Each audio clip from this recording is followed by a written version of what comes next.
News every 15 minutes, weather every 10, and sports twice an hour. Newstalk, KGVO, AM 1290 and 101.5 FM. You're listening to Montana Morning with Peter Christian. Missoula authorities looking for the public's help, trying to find people who have been shooting at cars in various Missoula neighborhoods. Good morning, everyone. Montana Morning for Monday, August 22nd, 2016. A clear sky. We do have a red flag warning for high winds and cooler temperatures. Right now it's 61 degrees under a mostly clear sky. Our newscast this morning sponsored by Spray Green Lawn, where they provide lawn aeration services, fertilization, and weed control. You can save 15% off your first application, or perhaps for the upcoming fall, by mentioning this message. Call 207-9273. Missoula County Sheriff's Office is investigating a series of vehicle shootings that occurred Thursday and Friday of last week. Public Information Officer Brenda Bassett has more. Victims are reporting that the windows are broken out. Obviously, they hit the side of the vehicle and caused damage there.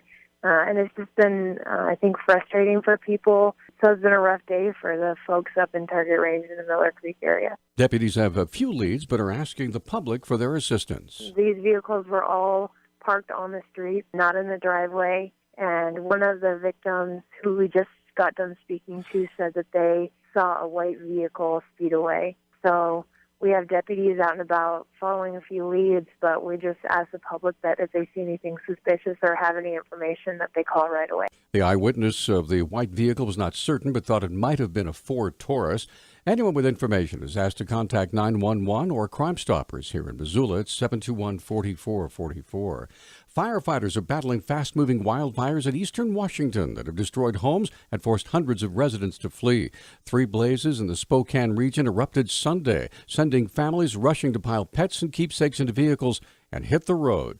The Spokesman Review reported that homes burned in the Beacon Hill area of Spokane and Wheat Country near Spangle and north of Davenport in nearby Lincoln County.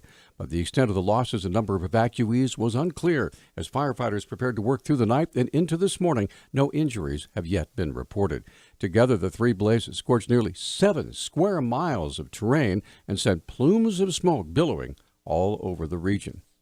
Hundreds of firefighters from dozens of departments, local, county, state, and federal, along with family and friends, gathered Saturday in Missoula to honor Justin Beebe, who was killed a week ago Saturday while fighting a fire in Nevada. The memorial service was held inside Ogren Park at Allegiance Field. I spoke with Lolo National Forest spokesman Boyd Hartwig. Just before the service, he said the close-knit firefighting community is like a brotherhood because they're all aware of the inherent dangers they face while fighting a wildfire. It's that sort of brotherhood again, is these folks go out there on the fire line together and they watch out for each other. And I think you're seeing that today, that common bond that they all have. Hardwick emphasized the family spirit that binds all firefighters together. It's a joint effort, and we work always in a kind of a joint response. So it's local, city, state, federal. We do that all the time. And this sort of, this involvement of all these folks here today reflects that. Beebe, a member of the elite Lolo Hotshots team, was killed last Saturday when the top of a tree fell on him while fighting the strawberry fire in Nevada. According to the Forest Service, he was killed instantly. A memorial fund has been set up in Beebe's name to support dyslexic children, fallen firefighters, and for a wildfire foundation. You can find a link to that fund on our website at newstalkkgvo.com. AT&T is adding 100 customer service jobs in Missoula. The company bought DirecTV, including its local call center last summer, and says it needs 100 customer service representatives in Missoula. According to the Missoulian newspaper, it could bring the number of AT&T employees in Missoula to about 750. The company spokeswoman Suzanne Trantow said the company's been adding about 160 more jobs locally and 180 more statewide since the ownership transition. Recently released Smarter Balanced standardized test results will be upsetting to some Missoula parents, especially those who have kids at Porter, Meadow Hill, Lowell, Russell, and Franklin schools, where more than half the students did not receive proficient scores in math. Missoula County School District 1 Superintendent Mark Thane said there are 2 things he'd like the community to consider. It's not a percentage in terms of students getting an average grade, so you can't rank it as an A through F. It's not that our kids averaged 50% on some test. That's the first thing.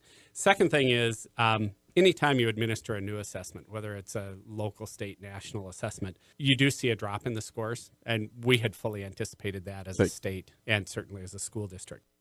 Thane said that the school system is still in the process of learning how to work with the test. Not using this as an excuse, but we need to be more savvy with regard to the test in a couple of areas. First of all, this is a test that's administered solely on a computer. So you ask yourself the questions about students' capability with regard to keyboarding as a third grader, etc. So the first question is, does technology create a hurdle for some students? More importantly, Thane noted that socioeconomic factors may be at the heart of the difference in outcomes. The best grades came from Cold Springs Elementary, which has relatively low poverty rates and low transfer rates, while the worst grades in the county, with just 28% of students proficient in math, came from Franklin, which has struggled with those same issues. The ability of young adults to be on their parents' health plans until they turn 26 is one of the most popular benefits of the Affordable Care Act. It would be in jeopardy if Republicans win the White House and maintain control of Congress in the November election and make good on their promise to repeal the law. Soon after the provision went into effect, the number of uninsured Americans ages 19 to 25 dropped by 1.6 million. Courtney Grayton is among those who gained coverage. She went on her mother's insurance plan after graduating with an economics degree from the University of Maryland and landing only a part-time job. A red flag warning has been issued for most of western Montana due to expected high winds. Meteorologist Corby Dickerson with the National Weather Service first addressed the smoky conditions in the Missoula Valley. The smoke we're smelling here in Missoula is coming from the north, dragged this way from a cold front that passed us by overnight, and I believe it's coming from the Copper King fire. The Ravalli County Sheriff's Office also said more smoke had been coming from the remainder of the Roaring Lion fire as well.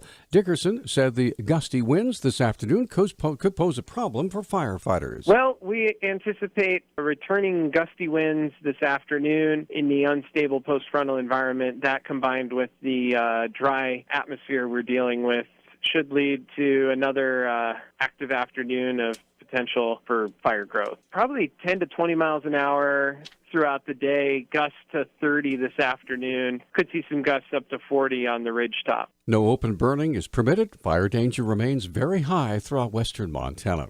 Newstalk Times 612. Newstalk, KGVO. Missoula's official weather station. Ample sunshine today with our high temperatures in the mid-70s. There's a red flag warning in effect today for winds gusting as high as 30 miles per hour. Breezy tonight with lows in the mid-40s. I'm meteorologist Brooke Foster for Missoula's KECI 13.